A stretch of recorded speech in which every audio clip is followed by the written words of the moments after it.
News Talk 98.9, the roar of Memphis. Tool Talk Radio with Joe and Allan. Brought to you by Boulder Dash, Boulder Delivery Service. When you absolutely, positively need a 5,000-pound rock delivered to your doorstep in 30 minutes or less, we're the team you can count on. And now for even faster service, try our new Deluxe Catapult option. Get your boulders faster at Boulder Dash, Boulder Delivery Service.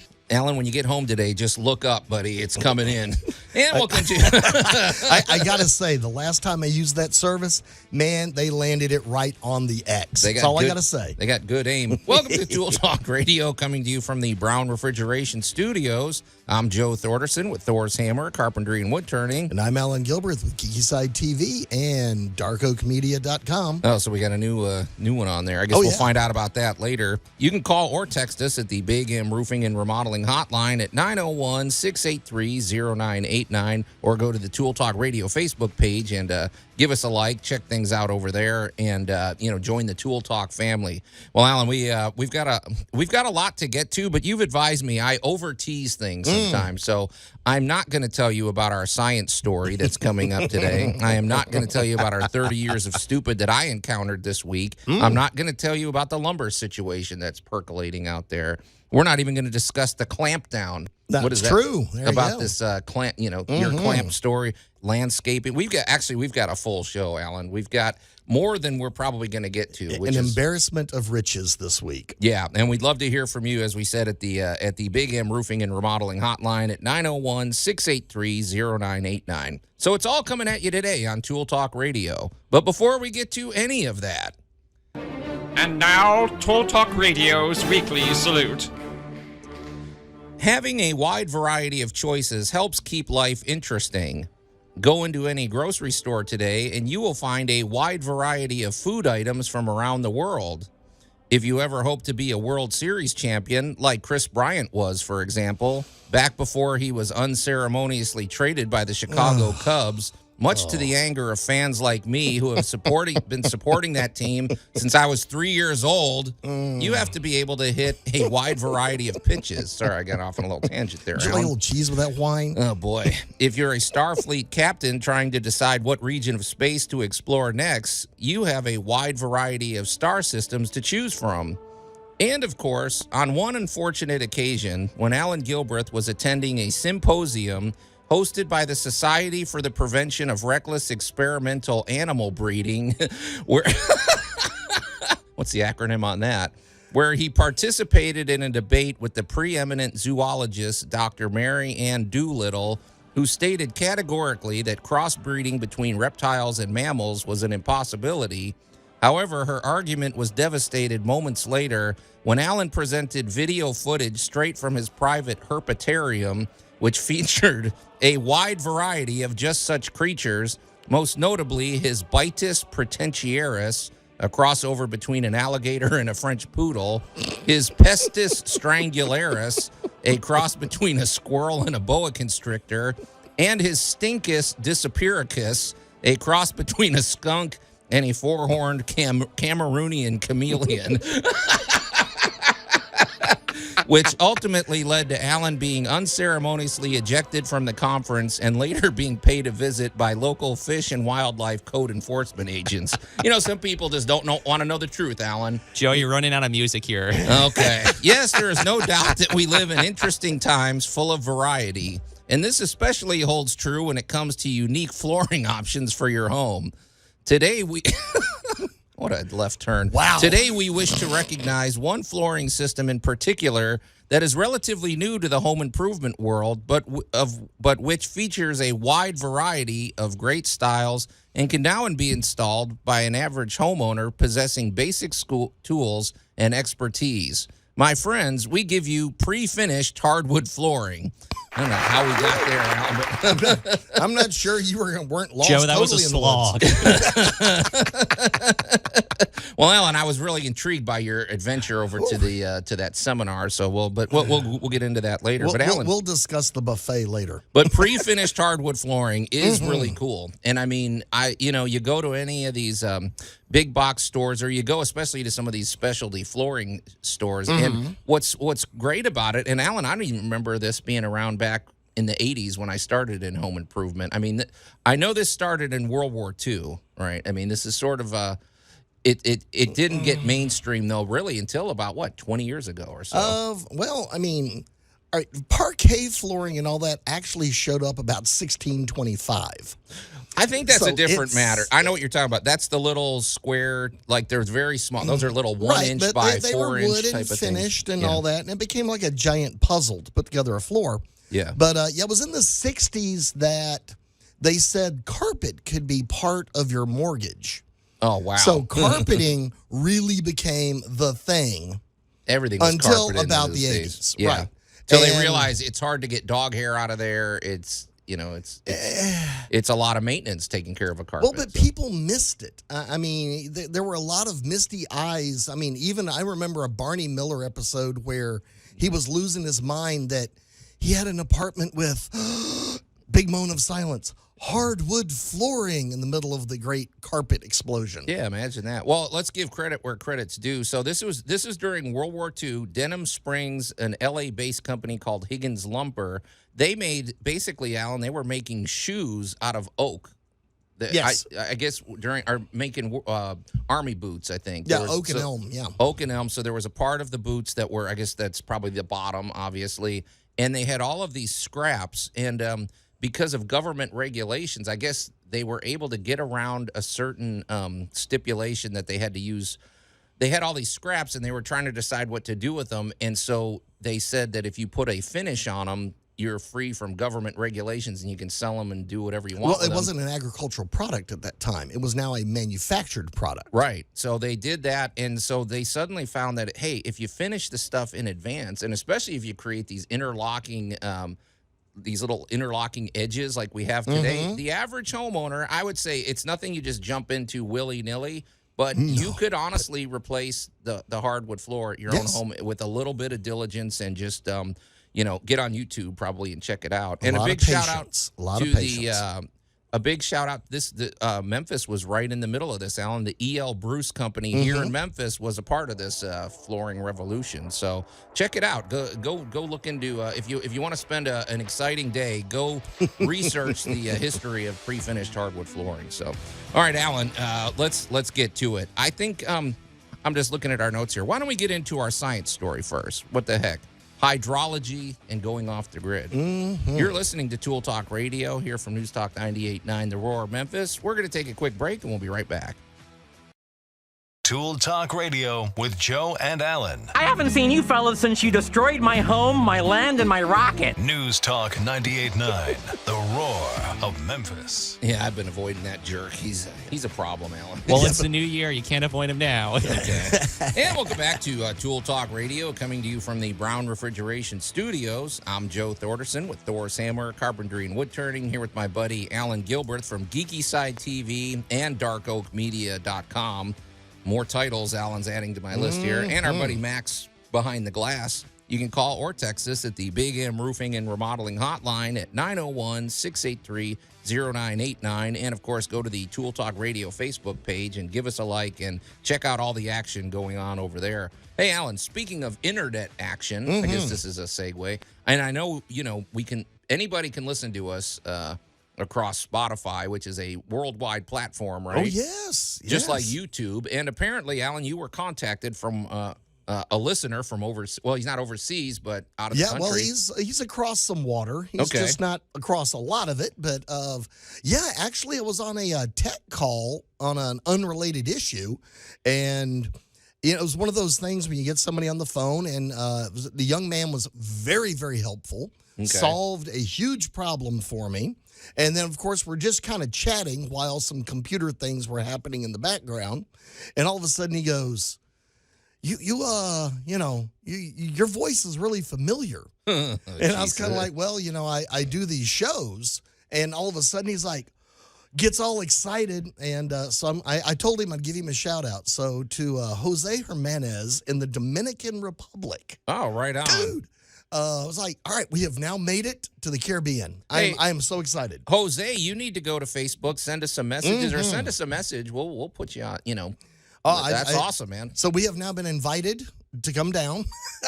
Oh, cool. So if we go to the Dominican Republic, we got a place to crash. We got some crash space now. Awesome. Well, Jose, you're the best, man. Spread the word, and that's what's interesting about the world today, Alan. You never know where they're listening. Let's see. So far, we've been contacted by Germany, Canada, India, the Dominican Republic, and there was one more. Oh yeah, England, the UK. England. Okay. Well, Canada doesn't count. No, I'm just kidding. We love our Canadian brothers. Just kidding. We love Take Canadians. It easy. We love Canadians. They have lots of lumber up there, Joe. Oh yeah, no, they're good. That's kind of the you tease people from Canada. That's what you do. They're very polite. Yeah. Hey, Alan. Well, I don't know if this is polite, but you had a story that as time goes on, I feel like this is going to be relevant in home improvement, and it's about finding water, basically. Yes. You were talking about hydrology, people that are going off the grid too, things like that, and new ways of basically becoming more of an independent homeowner, I guess you could say. But well, people today are now looking for alternatives. Sure. We've seen the tiny house movement, and it is very surprising how many people will live in a 1,000 square foot or less dwelling because they spend most of their life elsewhere. Yeah, basically, they buy a house, they own it outright, and they can move it if they need to. So, it'll fit on the back of a truck. Not a bad deal. Yeah. So the tiny house thing's going on. We want to move off the grid has been kind of a thing. That's been going on since the 60s, but like you and I have talked about many times, a lot of the technologies have now caught up to our ambitions. Yeah. Now, Alan, I know this doesn't have to do with water, but there is already a crossover of you might live, some people think of living off the grid as these guys that are hunkering in out in the woods and they got their rifles and their concrete bunkers. What we're talking about is it's already started with these home batteries and things. It's basically not being 100% dependent on the grid, you could say. Your home is the grid, basically. So. And people are spreading out. And now, especially in the last couple of years, people have really discovered there are a lot of jobs that can be done not in an office. Oh, yeah.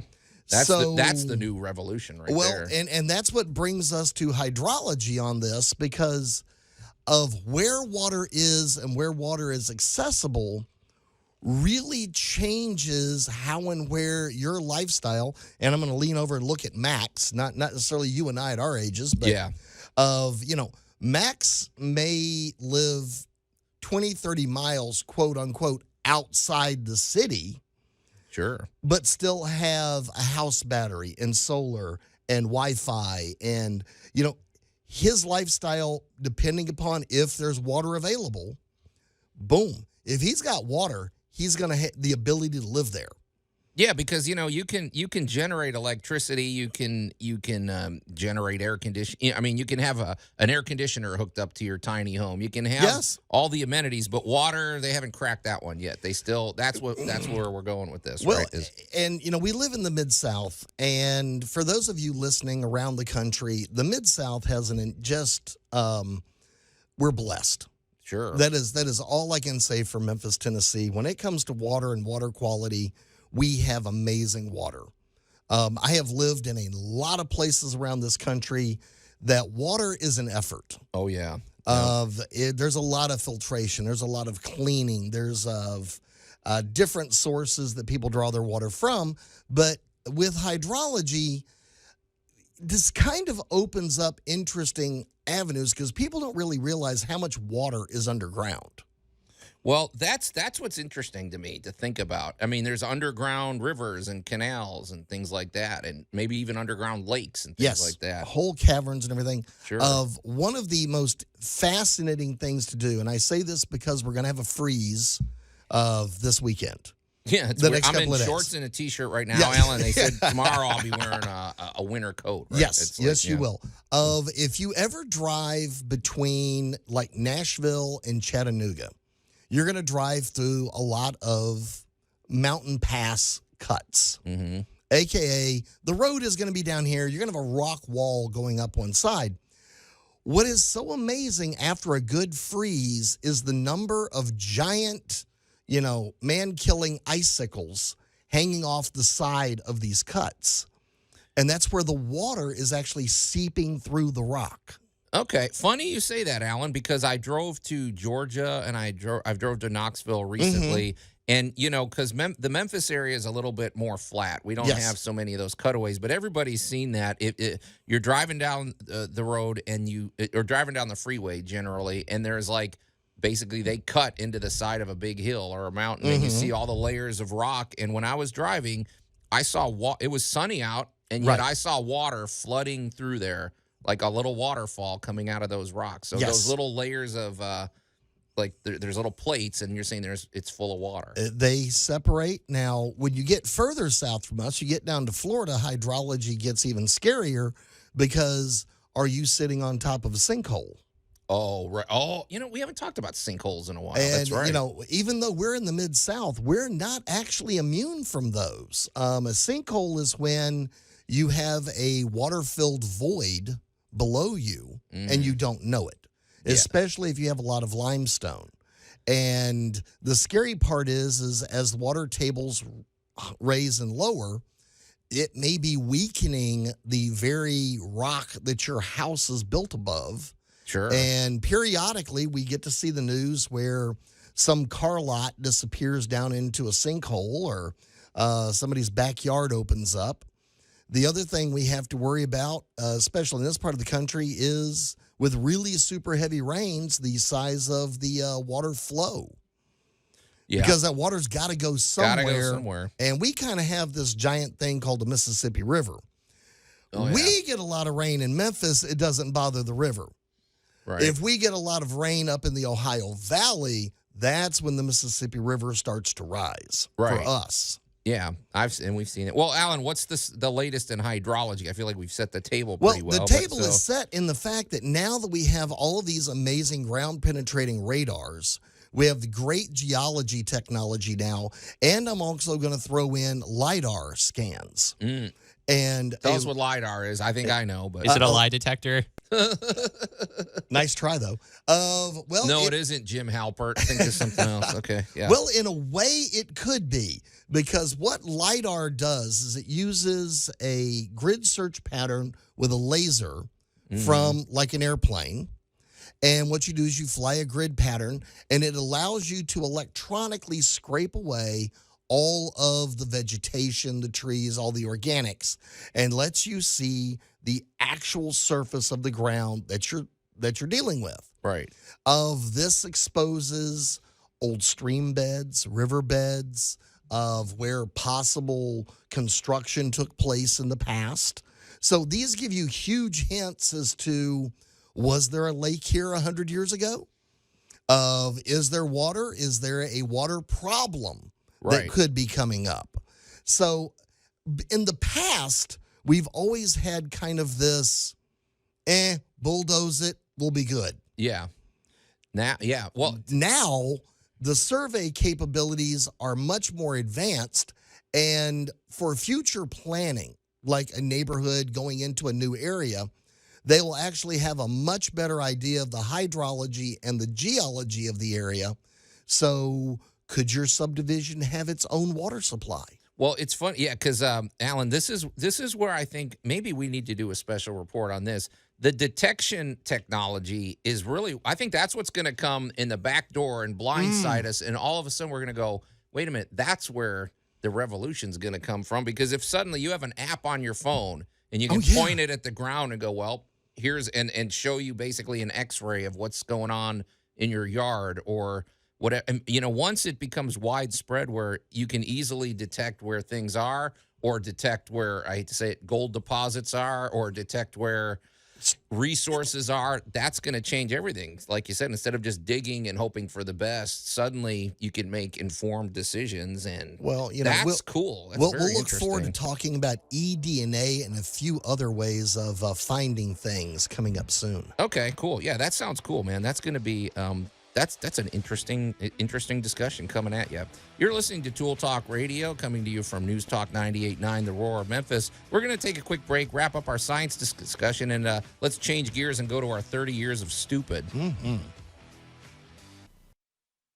Tool Talk Radio with Joe and Allan. The likelihood of you dying violently within the next 5 minutes is 87.61%. You are about to get me killed. We will both die because of your negligence. News Talk 98.9, The Roar of Memphis. Looks like the warning system's working, Max. Thank you. All right. And welcome back to Tool Talk Radio, coming to you from the Brown Refrigeration Studios. I'm Joe Thorderson with Thor's Hammer, Carpentry, and I got a little distracted. Thor's Hammer, Carpentry, and Wood Turning. Here Why with do my you think buddy- the emergency thing is in place? Yeah, very sloppy show today. I'm here with my buddy Allan Gilbert from Geeky Side TV and darkoakmedia.com, and our buddy Max behind the glass.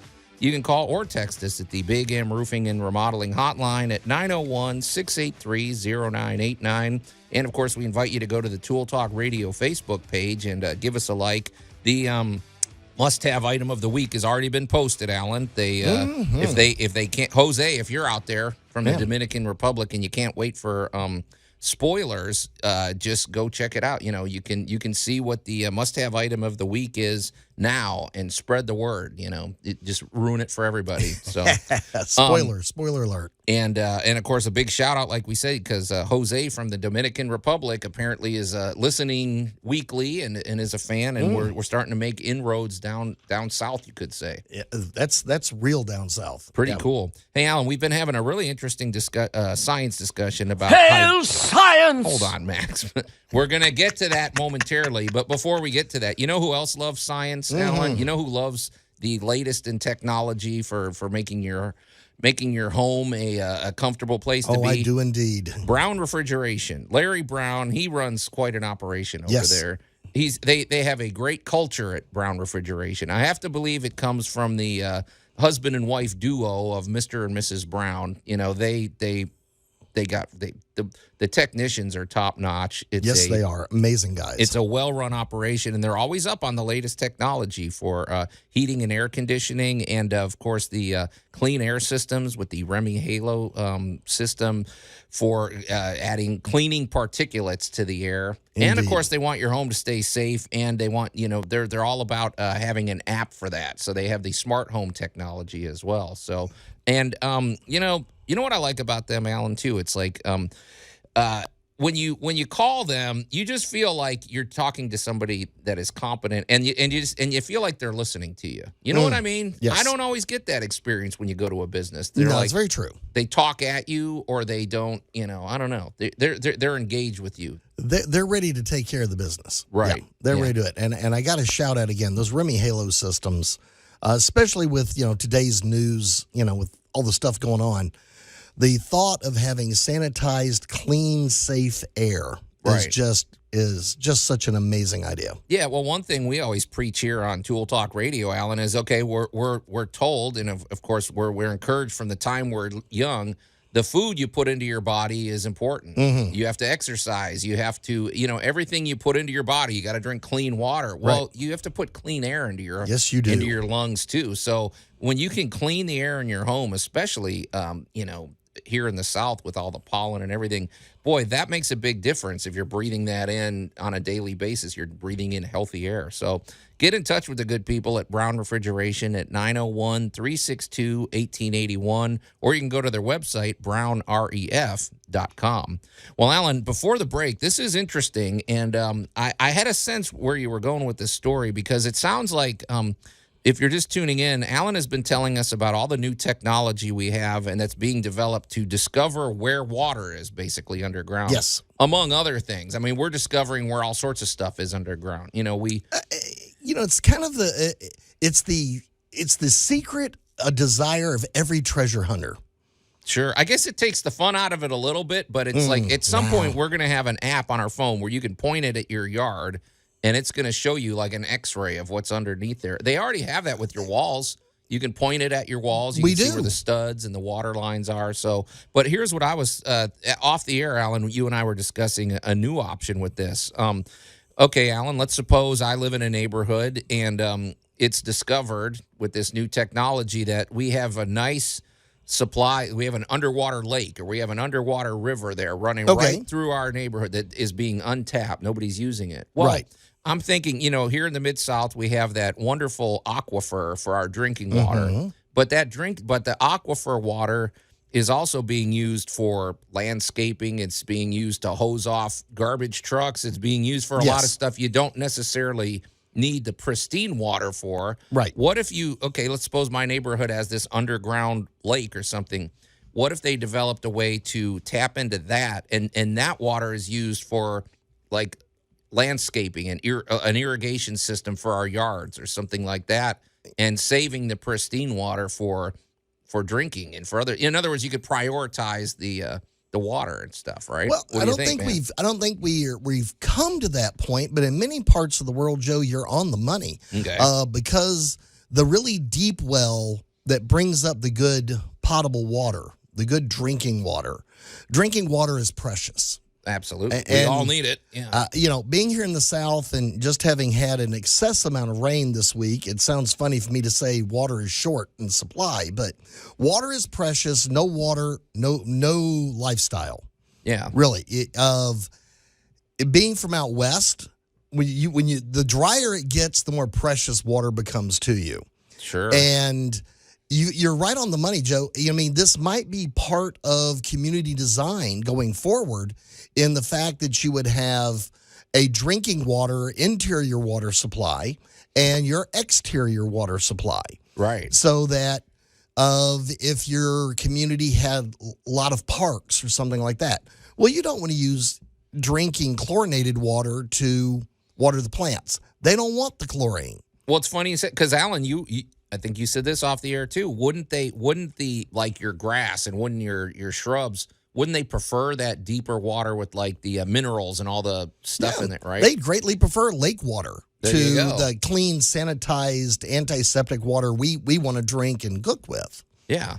So it's cool, but the detecting part also means they are not just digging hoping for the best. You're actually knowing what you're getting into. So, and what to avoid, like you said, with sinkholes and things like that, or where the prime spot to build a neighborhood would be. It's like, Exactly. When you start looking at the future of communities, and in the past, we've had no idea. So we've built stuff, and the successes and, more to point, the failures have become legendary, where we didn't know we built the town over an old cavern and it collapsed. Right. We didn't know that we built the town over a coal seam that later caught on fire. Or a fault line. Or, we've built stuff over who knew there was a fault line under here until it rumbled us. Right. The other thing that's throwing in is some of the new detective technologies that get us into what else could be down there. Well, there you go. You talk about the treasure hunters and stuff. Well, yeah. It's not even just, even for not so much the treasure specifically, but is there other stuff that could be getting into your drinking water? Yeah. Well, But the ability to test for metals or other contaminants. And I know people are going to find it funny when I say gold and silver could be a contaminant. Sure. But if you were to buy a piece of land and found out you were getting a lot of gold residual in your water, I can see where somebody might get a little excited about that. Yeah. You know what else you're making me think of, Allan? It seems like in a situation like this, you could have agencies like NASA or people that study the deep oceans, because let's face it, the oceans are largely unexplored. That's a massive amount of water that we barely scratched the surface. We don't really know everything that's going on down there. Well, with these new detection systems, I'm thinking that NASA would be interested, because if we start getting a better idea of what's going on under our own planet, it would give them more information about what to look for in outer space. Exactly. Same with the deep sea explorers and everything. We keep talking about all the new discoveries on Mars. And how technologies on Earth and technologies being used off of Earth keep combining, and eventually the grandson or granddaughter of these technologies winds up in our toolbox.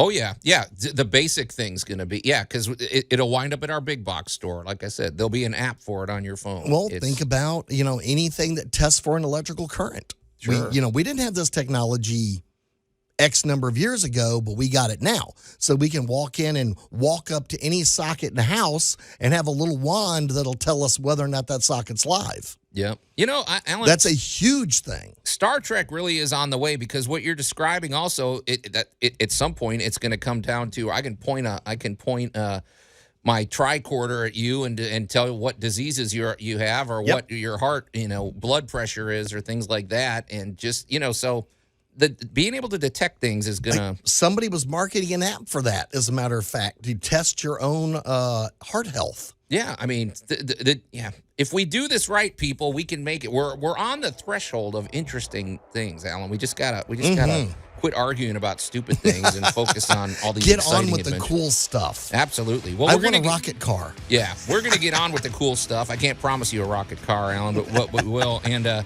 very interesting discussion. You're listening to Tool Talk Radio here at News Talk 98.9, The Roar of Memphis. We're going to take a quick break, and then I promise we are going to bring you our 30 years of stupid. Tool Talk Radio with Joe and Allan. This is getting out of hand. Now there are two of them. News Talk 98.9, The Roar of Memphis. There certainly is, sir. And there's two of us. All right. Actually, there's three of us now, if you want to get technical. Yeah. And welcome back to Tool Talk Radio, coming to you from the Brown Refrigeration Studios. I'm Joe Thorderson with Thor's Hammer, Carpentry, and Wood Turning. Here with my buddy Allan Gilbert from Geeky Side TV and DarkOakMedia.com, and our buddy Max behind the glass. You can call or text us at the Big M Roofing and Remodeling Hotline at 901-683-0989, or go to the Tool Talk Radio Facebook page. Give us a like, and join the action over there. And if you just woke up because you were up late last night, which probably sure several people were, and you missed any of Tool Talk Radio, boy, do I feel sorry for you. You missed out on some great discussion. However, you can still listen to any of our past shows at Spotify, Alan. Spotify rocks. I love Spotify. Oh, yeah. Well, you can pop over to tooltalkradio.com. You can click on any of the links right there. We're on YouTube, and we're portable. You can indeed sign up for the Spotify app. It's a free app, and we're a free subscription. Just click on us. Give us a like.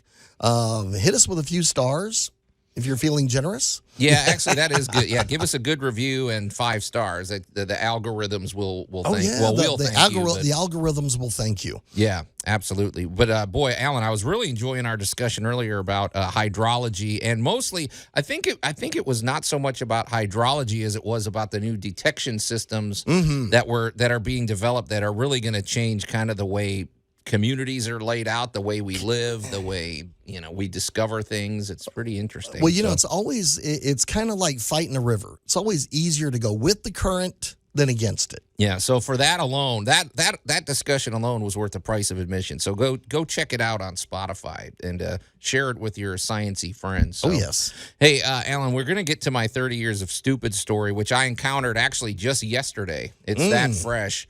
Before we get to that, though, I wanna mention something. If you have any roofing issues, let's face it, man, did we have some rain? Wow. And I think we've got rain and possibly snow coming now. Yes. Playtime is over, Allan. Yeah, nature's getting serious. Nature's making a stand this week. So, but you don't want to play games with your roof. There is what you really need is a roofing system. And it's, roofing technology has advanced so much that it's not just keeping water out of your home. It's it's helping regulate the temperature in your homes. Full climate control capabilities. And what I relate to, Allan, it helps keep the critters out of your home.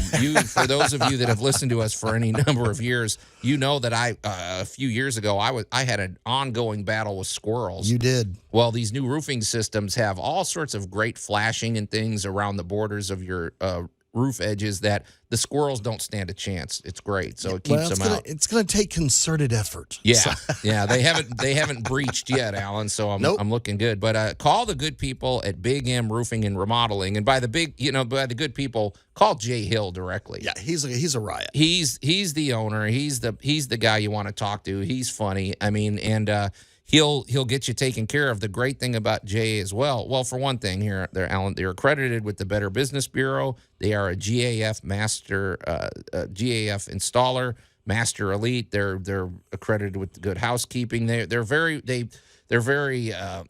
the quality and workmanship is top notch, and they have these lifetime transferable warranties for the roofing system. That's the kicker for me. That's that's a revolution too. I mean, honestly, I don't remember that growing up. I don't remember these. So you're gonna, especially with the real estate market being really hot like it is right now, you might be thinking about selling your home. You might be thinking about going into a home. How would you like to buy a home that comes with a roof warranty? Yeah, I'm thinking it's like buying a used car from somebody and they go, oh, by the way, we have a lifetime warranty on your transmission. Yeah. Or so. Who does that? Nobody does it. Well, Yeah, they sure it's do it amazing. at Big M Roofing and Remodeling. So, and of course, Jay is also a former insurance agent, which is important because if you have a roofing issue, it's possible that it may be covered by your homeowner's insurance. So you want an expert in that field. And so Jay is just uniquely qualified. He knows his stuff, and he's a lot of fun to talk to. So get in touch with Jay Hill. You can call him directly at 901-484-5645 or go to bigmroofingandremodeling.com. Well, Allan, let's get to our 30 years of stupid. So I'm waiting. I'm just dying to hear yours. The minute I saw this, I'm like, okay, I was horrified. And I hate to say it, Allan. I was horrified, but yet my mercenary side said, ooh, this is going to make some good material for the show. This is really awful. Get a picture. Yeah. And I'm sad to say this is not the first time I've seen this. So I hope I can describe this right, Allan. So it was basically I had it was a friend of mine. I was helping them with a problem with their soffits. So they had one corner of their house where the soffit was continually rotting. Like they had fixed it several times. And so basically, people, if you can picture this, you've got the you got your roof, and then you've got the gutter, and below that there's that little overhang, the soffit. And so but behind the gutter, that fascia board that it's mounted to. Okay, picture that. That's what we're talking about, people. So if you look inside your gutters, you will see the shingle drapes into the gutter. It should, right? And then the water goes over the shingle and down the gutters in theory. Well, if those things fill up quickly, like maybe there's just like a rain like we had the other day, and your gutters are overwhelmed, it starts to fill the gutters to the top and overflow. Well, if in a normal situation, if it filled the gutter to the top and started to go backwards, it should hit that fascia board and run down the backside. That's not ideal, but at least it's not going into your home. Correct. Well, Allan, it's hard to do that when the fascia board that they put on, such as in this one, is 1.5 inches short. Oh. So basically what I discovered was you lift the shingle up and you pull back the backside of the gutter a little bit, and there was 1.5 inch gap of just dead air. So basically what they should have done is taken like a 1x8 board or something. I hope I'm describing this well, and put it right up to the plywood for the roofing, and then put the gutter on top of that. Well, I guess the workmen that day were a little short of lumber. And the thing is, from the ground you would never notice that, but basically every time it would rain hard enough, the water is going right into the soffit and just sitting there into that area, and rotting it. And Allan, this was you and I were maybe the bigger discussion, and I hate to just throw this under the bus, the 70s under the bus, but this home was built in the 70s.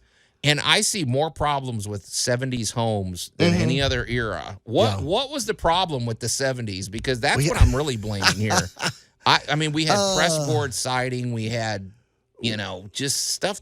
I don't know. It just was not built as well.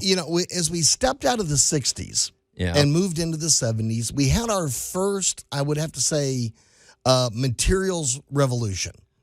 Because a lot of things were going out and a lot of new things were coming in, and we were, I guess, trying a lot of techniques that maybe didn't make it. Aluminum wiring showed up, came and went. Right. That was a really awful idea. We did get rid of lead-based paint, great idea. They did discover that, right. We got rid of asbestos.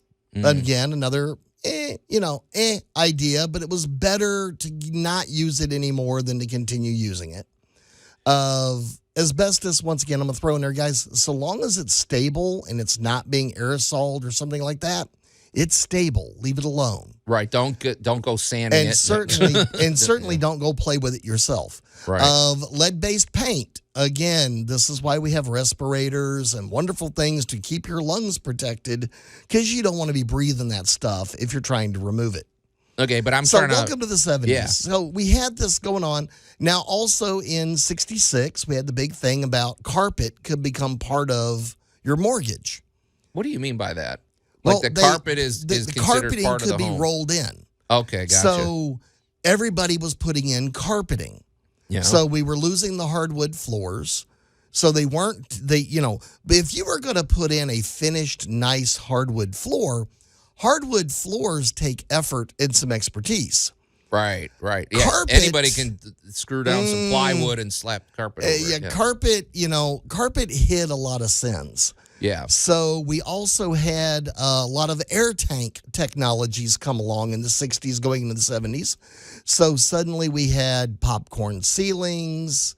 We had orange peel plastering on the walls. We had all of these new special effects that maybe they were great ideas and maybe they weren't. Didn't you also say, I guess where I was gravitating towards, Allan, is I don't remember the building codes being as strident as they are today. That's what I think, because this should never have been built. You know, this one particular board that I'm talking about at my friend's house, it's the wrong, they put the wrong board on there. But you won't notice that from the ground. I'm like, why didn't an inspector catch this? And maybe that's the problem. If they looked at the front of the house, and the front of the house is probably done properly, and you're looking at this and they go, okay, we've looked behind the gutter, the soffit's good. Well, they assume the soffit is good all the way around the house, or the fascia board is good. We tested a small area, but we didn't look at the whole thing. So a lot of times you find gaps of a lot of things also going on in the 70s. I'm not sure inspections were quite as tight as they began becoming. That's what I think. Because I've worked on so many buildings where we were not on 16-inch centers, and you had to go find stuff, and you found some weird electrical things. And if somebody's out there and going, well, why the heck would they build a house and not put the correct wood on the outside, especially in an area as important as like your gutters? Right. I could see the scenario, Allan. I'm picturing it right now. It's a Friday afternoon back in the 70s. You're on the job. You're getting ready to, your boss told you to finish this soffit here, and then you can go home. Yeah. You go to the pile of lumber and you don't have a 1x8, but I got this nifty 1x6. Yep. It's close enough. From the ground, nobody will notice it. I'll slap this up here, tuck the shingles over it, and nobody will be the wiser. I guarantee that's what happens. So whoever you are, whichever one of you workmen are out there that did this, it's kind of like a time capsule, right?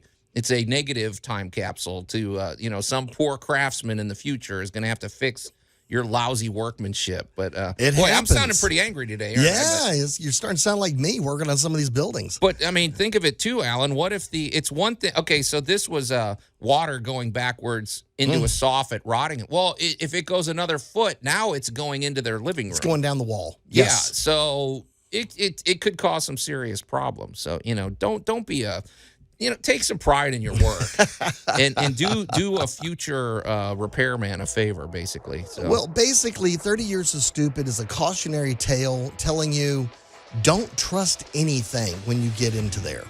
We know what happens when you assume, right? Anyway, well, we want you to assume that we'll be back. We're going to take a quick break, and then we will be back. You're listening to Tool Talk Radio here on News Talk 98.9 The Roar, Memphis. When we come back, Allan, we're going to talk with Max. He has another one of his deep cuts.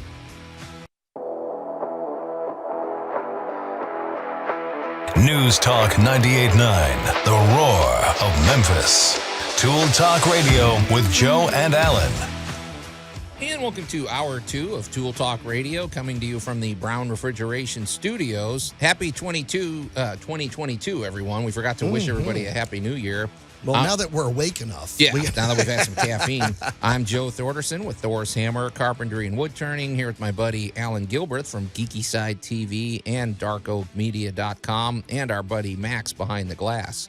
You can call or text us at the Big M Roofing and Remodeling Hotline at 901-683-0989, or interact with us at the Tool Talk Radio Facebook page. You can give us a like. You can see the must-have item of the week. It's already up there, Alan. Those people, I know who those guys are. They're the ones that the minute any information comes out about a movie, or if they've gone and seen a movie, they get all over the internet and put the spoilers up. So if you're one of those people that are addicted to spoilers, well, hey, we're encouraging it here. Go to Tool Talk Radio's Facebook page and check it out, and you'll get the inside scoop before everybody else does. So, hey, Alan, speaking of the inside scoop, that's not a good transition. Sorry, Mike. Once again, I've blown it. Before we get into Maximilian's deep cut, I wanna mention something. And you know this. You're well versed in this. A kitchen and bathroom remodel is nothing to play games with. Oh my gosh. It is a major decision. It's a major commitment. Let's face it. It's not just they don't just show up and it's done in a day. It is not for the light of heart. It is a process. And also the interesting thing about remodeling your kitchen or bathroom is if you get several quotes, you're gonna be staggered at how different they are. They can be different by thousands of dollars or tens of thousands of dollars, and you may be asking yourself, well, why is this company so much more expensive than the other company? Well, part of that might have to do with their overhead. Yes, maybe they have a lot of expensive overhead, and you wind up paying for that. So, well, at Tri-State Interiors, their main focus, they're well aware of that scenario. So their focus is on craftsmanship and keeping a low overhead. They only stick to the nuts and bolts. They want you. At the end of the day, you're going to remember the craftsmanship, and that's what you're going to live with for the next 30 or 40 years. So that's what they focus on. So they basically their approach is to get the design process nailed down, and they're very high tech about that. Alan, I know you're a big fan of the way they design the kitchen. I am. I love what they do. I have already sent them a number of people to go ahead and start the process now, because you're going to change your mind. This is such an important thing, especially you start talking about that kitchen and that bathroom. Sure. You're probably going to change your mind. You're going to look at different materials. You're going to look at different cabinetry. And you can do this easily in 3D renders. There you go. It's on the computer, so that if you, I don't know, you're watching one of the TV shows and you go, hey, let's take a look at the white counters. Right. All right. On the computer, it's a few clicks, and there's what your kitchen's going to look like with the white counters. Well, all right, what if they would look different with the marble counters, the quartz counters, the granite counters? This is so much easier to do on a computer these days. Right. And you're not, and I'm hearkening back, oh, God, too many years ago, Joe, where you used to have the sample boxes. I was thinking of that. Okay, I remember that. You got this little tiny square, and that color green looks so good on that little tiny square, but it's not 24 square feet of it. Well, one thing if you're remodeling your home, one nice thing is you can, because it was basically you had to bring a big box of, here's all the flooring samples, here's the tile samples, and so you're carting all that around. And a sample does not really give you the full effect of what this thing's actually going to look like. And so these 3D renderings are great. So basically you're taking a 3D visit through your kitchen and you're seeing exactly what it's going to look like. Or if that wall needs to be removed, here, click the mouse and let's take it out. So it's a pretty exciting way to design. It's much more interactive these days, I would say, because in the old days there was a lot of drawing up of blueprints, and even a blueprint does not give you a view, and it's a lot of work. So they focus on being high tech, giving you a lot of input for the design process. And then once you're ready to commit and go ahead and do the remodel, they order all of the materials, and they don't start the job until it is all safely in their warehouse. So that's important, because when you get started, you're not waiting on, you don't have the kitchen halfway taken apart and you're waiting on something to show up. Oh, my gosh. And we've seen those jobs. So the sink gets back ordered for 6 extra weeks, and you don't have a kitchen for 6 extra weeks. Yeah. So call the good people at Tri-State Interiors, and they have a big footprint, Alan. They have a big service area. So if you're listening in Mississippi or Arkansas or, well into Tennessee, they probably serve your area. They do. So call Mike Serafolian at 901-409-1333 or go to tristateinteriorsllc.com. All right, Max, I'm looking at you, my friend. So you were, for those who are new to Tool Talk Radio, Max is a very dynamic and well-versed, he's well-versed in a lot of things that are, he likes obscure things, but also you're very passionate about Japanese culture, and you actually speak Japanese, right? Nihongo de hanaseru. There you That go. means I could speak Japanese. Okay, awesome. So you did another one of your deep cuts, right? So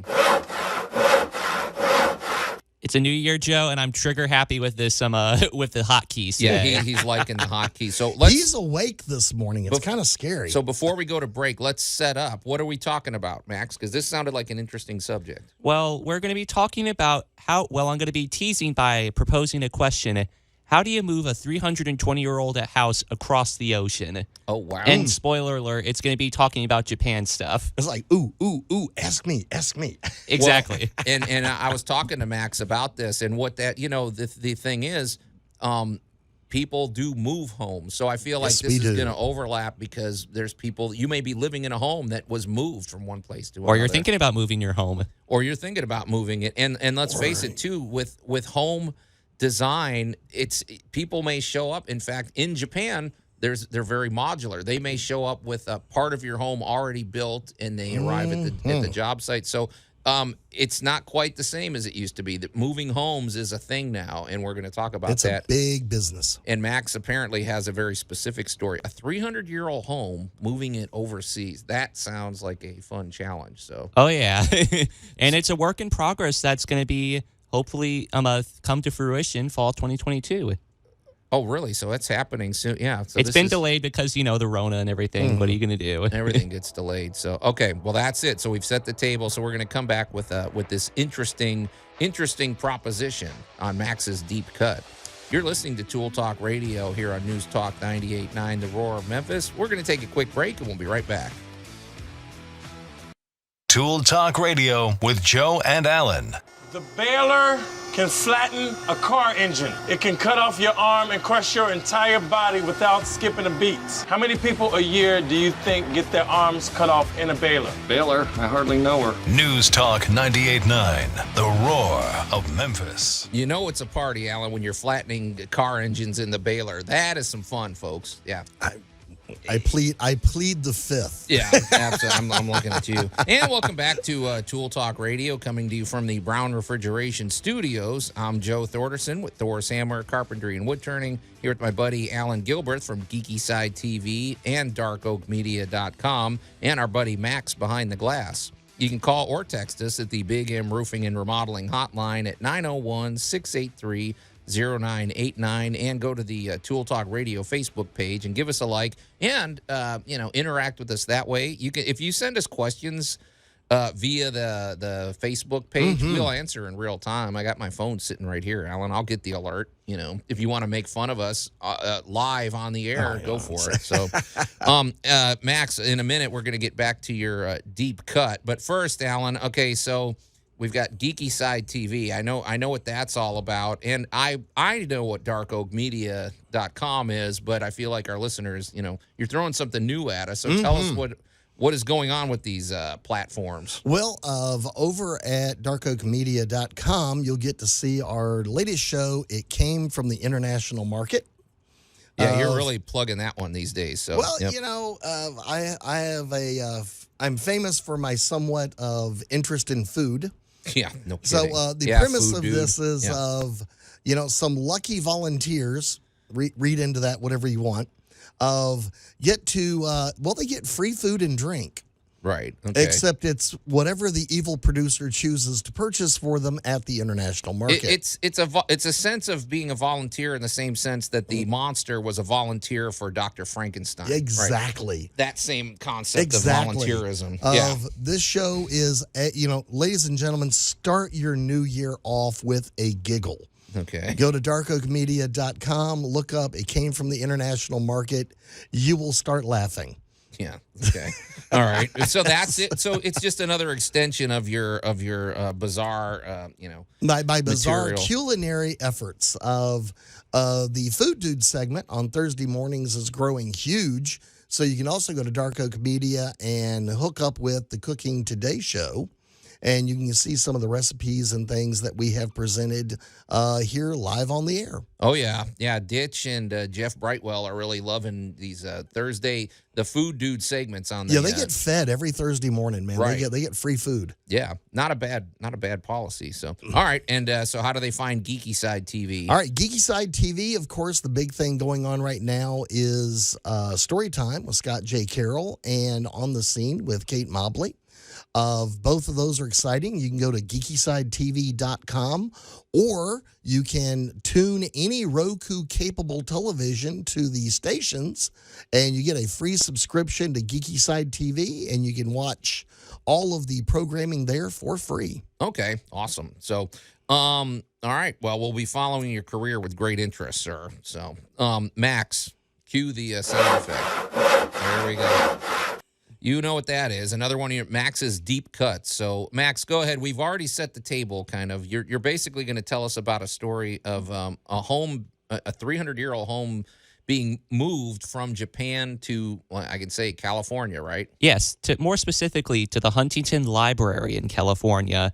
So the Huntington is working in conjunction with a part of Japan called Marugame. And in Marugame, there's a house that's more than 300 years old. And the proposition, or rather the project this time is they're planning on transporting a 320-year-old building all the way from Japan to the Huntington Library to add to their gardens. Because I haven't been to the Huntington Library personally, but, they've got a lot of beautiful gardens, a lot of lovely sights to see. I'm going to turn to Allan. I'm assuming he's most likely been there. No, I have not been to that one. I've been to Huntington, Max. Not the library, but I've been to Huntington, California. I will, however, throw Memphis into this and say we have an amazing Japanese garden here at the Memphis Botanical Gardens. Okay. So it's pretty much if the Memphis Botanic Garden decided to, bring a 320-year-old house to their gardens to add a little bit more pizzazz. Exactly. Hey, Max, I got a question for you. So I've never been to Japan. I know your ambition is to go to Japan in the near future, right? Yes. Okay. Well, isn't the Japanese, maybe you know this, Allan, I know what the climate's like in Southern California. It's a desert climate. It's dry and not much rain. Okay, well, isn't the climate in Japan a lot like Hawaii? It's warm. Well, parts of it can be warm and a lot of humidity. Or it depends upon where you go. Because if you go to Sapporo or Hokkaido, that's pretty much like that's cold weather place. But one of my senseis kind of said in terms of humidity, though. I'd say one of my senseis said that weather in Memphis is actually fairly similar to like Tokyo. Well, that's what I'm saying. It's humidity. I'm saying you're taking a home that has been 300 years old. It's been acclimated to a basically a high humidity climate, and now you're moving it to a dry climate. That's where I was going with this. Yes. So I think that's one of the considerations to think but about. I wanted a lot is going to depend on the materials that it's made of. And also, I'd assume the deconstruction process, because that's what I was going to get into, that you might find very fascinating. So they're not just taking a big crane and slapping it on a truck and moving it to a boat and moving it over. So, no, the structure Max is talking about is a little more substantial than that. So what's the plan, Max? What are they doing with this thing? So here's the plan. So what they're going to do is first they're going to disassemble the building, and then they're going to store the materials in a particular area, and then like catalog it. Let's just say replace the boards that are a little bit or repair the boards that can be salvaged and everything. So once they do that, they're going to reassemble it in Japan to make sure everything fits together, disassemble it, and then ship it to California. Interesting. And then reassemble it, obviously. That's a pretty interesting process. And, I feel like, Allan, they're probably ideally suited for this, because one thing that with Japanese home construction, I know they're really big into, they might construct all of the walls at a factory. Like you basically assemble it. So they probably have the right kind of facilities. I'm sure some building company is getting behind this, right? Well, I'm going to throw in, since we're talking about moving the entire house, how big of a structure can we actually move is what I'm going to throw out there. And I'm going to look at both of you and say, so where exactly is that London Bridge that was falling down? Oh, that's right.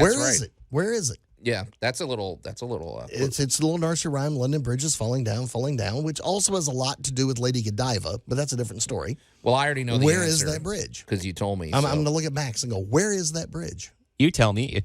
It's in Lake Havasu, Arizona. Yeah, imagine that. They took the historic London Bridge and took it apart brick by brick, identified each brick by a code, and reassembled it at Lake Havasu, Arizona. They did something similar from there was a Sunday morning show segment about disassembling a Frank Lloyd Wright house and relocating it from Minnesota to Pennsylvania. So that's kind of what made me think of this. I didn't know about the London Bridge biz though. It's interesting you're saying this though, Alan, because one of the things I'm thinking about, because I've seen I've seen people move homes. I've seen all of us have seen that, and people might go, well, what's the point? It sounds like a lot of work, but it sounds like also if you own.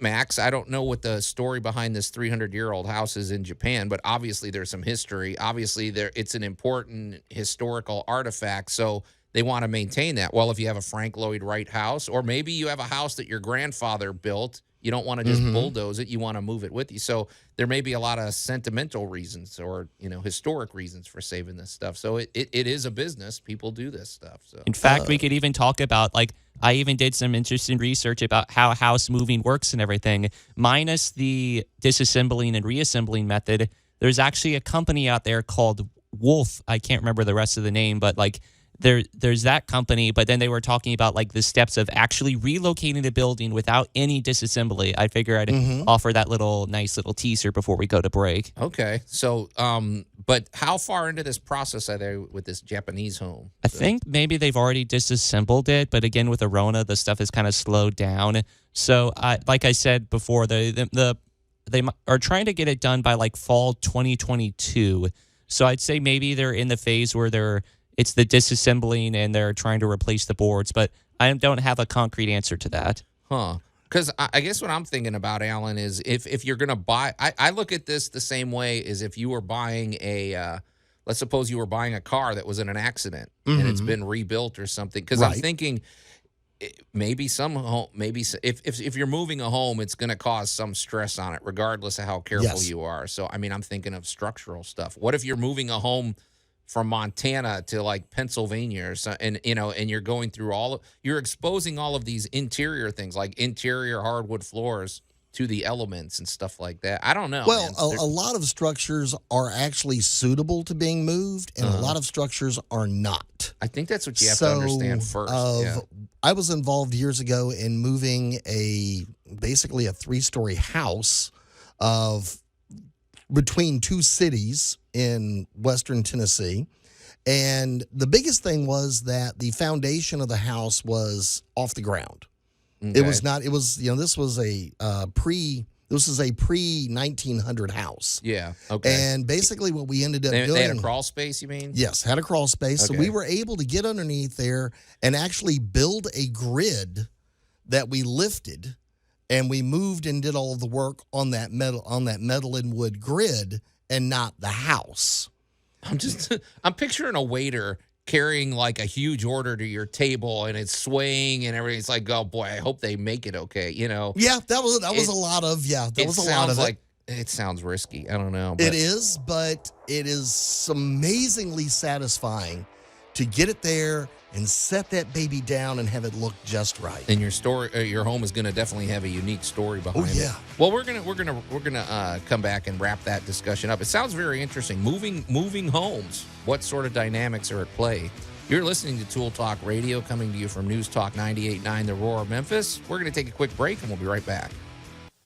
Tool Talk Radio with Joe and Allan. Pay the price for your lack of vision. News Talk 98.9, The Roar of Memphis. Yeah, Allan, you always need to keep your vision, and keep your, anyway. You don't want to pay your price for a lack of vision, that's for sure.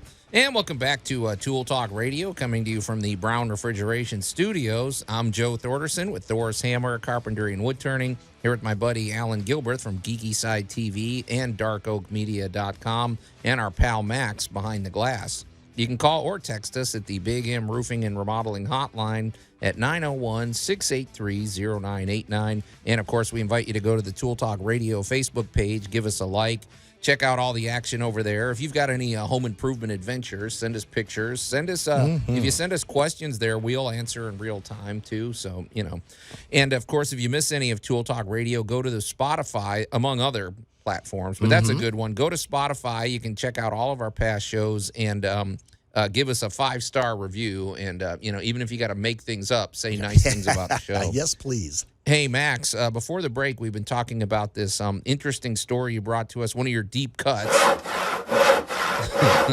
I told you I was trigger happy today. Oh, yeah. Moving, it's a 300-year-old home from Japan to California. Allan, we never mentioned why this home is being moved, and what's the story behind this home? It sounds like it's got an interesting history, obviously. Well, it comes out of a time when samurai were relocating to cities in Edo and Osaka, and they left the responsibilities of governing of village life over to these people called shoyas, or village headmen, and they would do everything from recording to seasonal yields, amount of fertilizer, or even like the number of pregnancies or whatever. So like they were very important, like with cataloging like what's going on in the local area, like local history and everything. So it's like the Huntington is interested in this particular building because of the history behind it, and it kind of give people a slice of what life was like back in the day in ancient Japan. That's pretty cool, honestly. I mean, it's reminding me a little bit of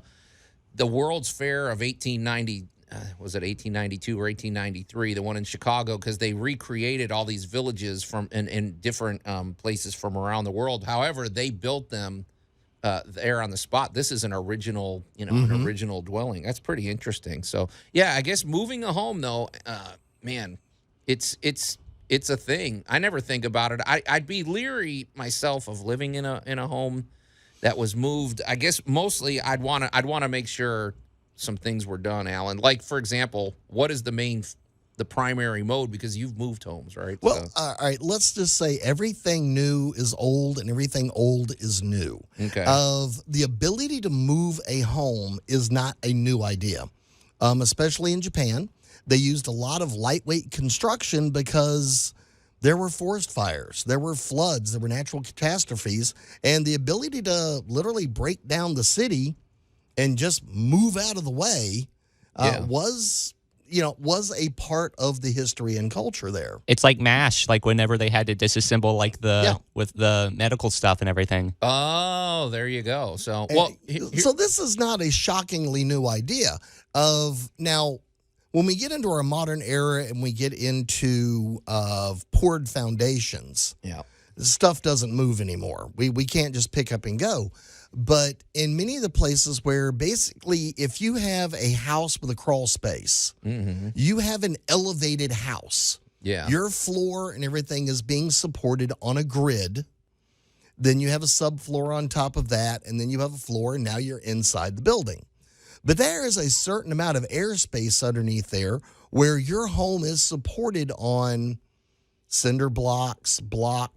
I've been under a few that dated back to rocks. Oh, I've seen them. Yeah, they literally have a stack of rocks on top of each other, supporting under your bathroom or something. And you'd be surprised that one little 2-inch by 2-inch rock on the top of that stack is holding up your shower. Allan, I'm assuming, and I'm not a realtor, but I'd have to assume that if you have a home that has been moved, it has to be disclosed, right? I would think. Yeah, you got to tell everybody everything these days. You can't, I heard you talking earlier about wrecking a car. That goes on your Carfax. Oh, yeah. If you pick up the house and move it, not only are you going to disclose that, you're probably going to have a big sign in there saying, hey, we moved this back in, 1995 because this was a cool thing. Reasons to move a house, especially if you've got a good and especially a historical property. One of the reasons we were moving things back in the late 80s, early 90s was they were building lakes. Well, another reason too, Allan, you're going to lose the house. Might as well move it. A lot of people too. I mean, think of this, because we've seen this. We've seen these neighborhoods where maybe it's a really desirable neighborhood, but they have these little 2 and 3 bedroom homes on them. All of a sudden, it's the hot neighborhood. Mhm. Well, somebody will buy the property, tear the house down, and build like suddenly a $700,000 house on it. Well, go ahead, Max. What we're talking about the whys of moving a house, but I wanted to discuss some of the fun modern ways of how. Oh, Yeah. all right. Well, what I was saying though is maybe you sell the property, and since the new owner doesn't care about your house, maybe you go ahead and move it. Pick it You're up and okay, go. now I've just sold the property and I've got a house. So yeah. I know of at least one property within a county over from us. Then the entire property is built in railway cars. Oh, wow. Okay. And they had them brought in and lined up and put in the places where they wanted them. And they built living quarters and workshops and all of these things out of old used railway cars. Imagine that. So, I mean, the construction, I saw a house, I had nothing to do with this, but I saw a house built in an airplane. Yeah. So You've seen a lot of things, Allan, you can do some crazy stuff but more to Max's point, the actual physics of picking up a house and moving it all has to do with support. Oh, yeah. And so I wanted to talk about like some of the fun little ways that they're doing it nowadays. Okay. So a company will first dig down around the home's foundation, cut through, and they insert steel beams to bear the weight. Yes. And then this is really cool. If seeing this thing go down the street, they use a unified hydraulic jacking system to lift the house up, and then like sliding beams are inserted and then put onto specialized dollies. So you're pretty much like using like a remote control with like mega house and everything, like just tooling down the street a couple miles or whatever. And you even have to get permission from people to raise their power lines or disassemble and reassemble their mailboxes. Well, I'm just thinking, what if you're driving down the road with this and there's a tree limb sticking out of the way and off it comes. You gotta get permission. It sounds like a lot of, I mean, I guess you're not moving homes like 2,000 miles. I don't know, man. That sounds now. It tricky. depends on how again, here we get to everything old and new again. There were the ideas a while back of building modular homes. So we built it so that we could actually take this room. Well, they're doing and that add it now. And yeah. Well, it was a little more involved. So I'm going to go to Max's Japanese house here. As they disassemble this house, they're going to reverse the building process. So this house was built without nail guns, without sawzalls, without power equipment. Free electricity, yeah. Literally when we say manpower, we literally mean manpower. So you didn't have a lot of structures above where a human could carry something. No. So we also, this is a pre-elevator house. So it's also a little bit more than a house. Since it was owned by a quote-unquote city administrator, it was also a bit of a public place of business. So it's going to be very interesting. I'm going to love to see this thing when it gets here. Yeah. Now, for the modern moving a house, the biggest thing is how far do you have to move it? Where's it going to go? And when we look to the future just a little bit, Joe, the thought of a 10 by 10 room being delivered on the back of a truck, ready to plug into your house, it's not even a potential. It is a real thing. No, there are, like I said, they're already. I'm seeing they're already doing some things. And like if that. we have time in the next little thing, I wanted to mention a compromise between relocating a house. Just another little teaser today. Okay, all right, we'll do that. But yeah, we're really diving deep into this. But I'm thinking, another thing I'd like to mention when we come back is just maybe I can picture some things that you'd want to pay attention to after a home's been moved, because I think there's some telltale clues that you would discover, such as, if there's a bunch of cracks over the doorway, if suddenly doors are not closing properly. I want to mention something if the before crown molding is popping off. I want to mention something before we get to break. It's kind of a funny anecdote of people who move their house. They said the moving goes so smoothly that they put a soda can up, doesn't tip, animal is sleeping inside, and they don't move, and they aren't woken up. Uh-oh. PETA's going to be after us on that one. So, okay. Well, we didn't wake the cat up. He's fine. He's good. That's a pretty delicate operation. So The short but pretentious answer is, Joe, they know what they're doing. All right. Yeah, maybe I shouldn't sweat it so much. When you watch these hydraulic systems work, it is amazing. Okay. Well, it's amazing here if you're listening to Tool Talk Radio here at News Talk 98.9 The Roar of Memphis. Boy, what this show's flying by today, you guys. We'll wrap up our discussion on home moving, and then we must get to our must-have item of the week. Tool Talk Radio with Joe and Allan. Gonna paint your wagon, gonna paint it fine. Gonna use oil-based paint, cause the wood is pine. News Talk 98.9, The Roar of Memphis. You know, Allan, I'm all for a happy job site, but that guy really gets on my nerves. I mean, anyway, welcome back to Tool Talk Radio, coming to you from the Brown Refrigeration Studios. I'm Joe Thorderson with Thor's Hammer, Carpentry, and Wood Turning, here with my buddy Allan Gilbreth from Geeky Side TV and DarkOakMedia.com, and our buddy Max behind the glass. You can call or text us at the Big M Roofing and Remodeling Hotline at 901-683-0989, and go to Tool Talk Radio's Facebook page. Give us a like. Follow our adventures over there. There's links. Really, that's the one-stop shop. You can go there. All the links for the show are up. And if you miss any of our past shows, don't worry. They're all posted there. And definitely go to Spotify and check us out and listen there and, give us a 5-star review and all that good stuff. So also, Allan, before we dive back into our conversation, I need to remind some people, I have some self-serving information. If you need a deck or a pergola or a patio cover or a fence or really anything made out of wood for the outside of your home, that's where I like to work, especially this time of year. People may find that strange, but I like the cooler weather. Although it isn't too, I'm in shorts right now. And you don't have bugs. But yeah, no bugs. Easier. The lumber's easier to get. It's easy to keep warm here in Memphis. I just put on a coat and I'm happy to work through the winter. The good news with that is if you want to build a patio cover or a deck or something, you do it now, and by spring you're ready to roll. Time to entertain. So get in touch with me if you have any of those projects in mind at 901-921-7105, or go to my website thorshomes.com. And also, Allan, it looks like we've landed a new sponsor. I hope we can announce it next week. If not, we're going to be announcing it very soon.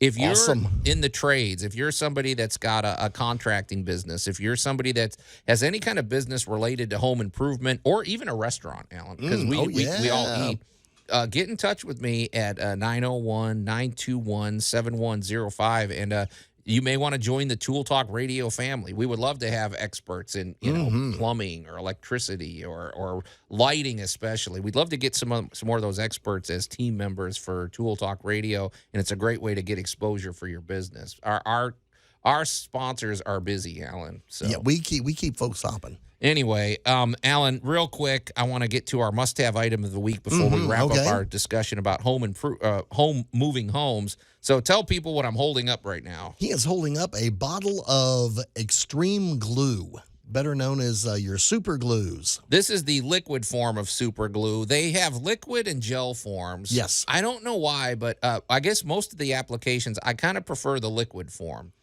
Well, thinner. They have different applications, yeah. Partly because this time of year, you get those little cuts on your hands because your hands get dried out. You get those little, and those hurt. Yeah, well, super glue, I don't know. Maybe I should be giving out medical advice, but I would tell you, I use these for my fingers. That is where super glue was actually invented. Right. Was gluing flesh together. Right. So I use it for that, but it's sometimes, another thing I do with these, Allan, is sometimes you need something.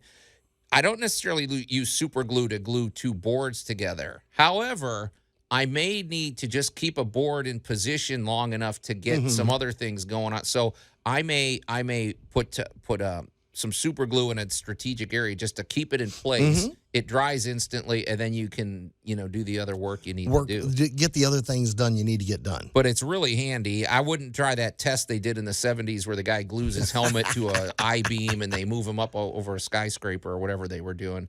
I think that was trick photography, honestly. I don't think he was... I don't think he was that high in the air. However, real quick, Allan, there's something I do want to mention. I've used super glue in the past, and I've...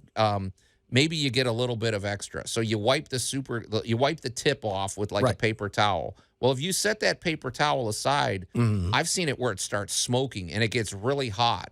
And I'm like, is this thing going to spontaneously combust? And so What's happening there? Is it going to start on fire? It shouldn't. I'll put it that way. It should not. But what you are seeing is the rather extreme chemical reaction it is having with being exposed to oxygen. And it produces some very powerful vapors. Yeah, don't be breathing this stuff. This is very, very strong. And for those of you that are a fan of cop movies, those vapors are an interesting way of bringing up oil-based residues. Okay. Translation: if you've got a fingerprint on like a matchbook or something that's going to be difficult to find. Hey, they did that in Ant-Man. That's how he broke into Hank Pym's safe. Exactly. Okay, cool. You are looking at the power of those vapors. And I will say from personal experience, I have tried the experiment and it worked. Yeah, so if you use super glue and you get it on paper towels, I suggest let it dry out and then throw it in and rinse it with water and then throw it out. Yeah, don't just throw ball it that right thing in the up garbage immediately. Let it finish the process. Okay. Gosh, Alan, today's one of those days we almost needed 3 hours for Tool Talk Radio. Before earlier in the show, Max, you brought us one of your deep cuts, and it turned into a bigger discussion about moving homes. Mm-hmm. And in the last few minutes we've got here, we should talk about the ramifications of moving a home. Things to consider. Yeah. Real quickly, I'll throw out, as Joe said, humidity changes for the materials themselves. Right. So if you are bringing over a castle, which has been done, you got to remember the materials, where they were sitting, and where you're bringing them. Yeah. Because if you are moving from one extreme to another, you will have to address that. And another thing to consider too is the cost. So maybe you don't really need to move your home because it could be $12 to $16 per square foot. So this is where I tease the alternative, which is elevating your home and putting a new foundation in. Well, Max and I are thinking exactly that, because you know what I was thinking of, Alan, is this is going to lead to a bigger discussion maybe next week about foundations, because the whole, my mind went to, okay, if you move a home and you get you get it moved to the new place and you look up and suddenly the doors don't close and you've got cracks over the doorway or the crown molding is popped off or something, well, that's an indication that it shifted. Something didn't go well. Well, you may have a foundation that is faulty or damaged or is sinking, like you said, and that's going to cause those same issues. So it really does. It comes down to keeping a solid foundation, which is, the root of all these problems. If you're the person who wants to move their house, but you're a jerk and you don't want to, and have the people inheriting the land inherit a terrible foundation, consider repairing your foundation first. Yeah. Well, no, that's going to all go, I would assume, Max. I don't think they're keeping the foundation. I think a fair point. Yeah. But this is pretty interesting. Hey, Max, when they get this house moved, will you follow up with us and let us know how it went? So. Well, the other thing I'm going to throw in, before you pack and move anything, make sure that you have removed all living biologicals. Okay, yeah, don't try the experiment of sticking. Oh, you're not talking about your pets. I'm talking about this wonderful birdhouse we unpacked that got moved from South Texas with the big South Texas bald-faced hornet to a nice location up in the woods of Kentucky. And when we opened that thing up, let's just say they were less than amused. Interesting. Yeah, they don't travel well. No, they were cranky. Let's leave that as they were cranky. Okay, wow. I don't know what to make of all this. What a show. I guess we're trying to pack up this show today. We better get out of here. So thanks for listening. And once again, Happy New Year. We're looking forward to 2022 on Tool Talk Radio. But it's time to get out of here. So on behalf of my friends Allan Gilbreth and Max Behind the Glass, I'm Joe Thorderson. Thanks for listening, and we'll see you next week.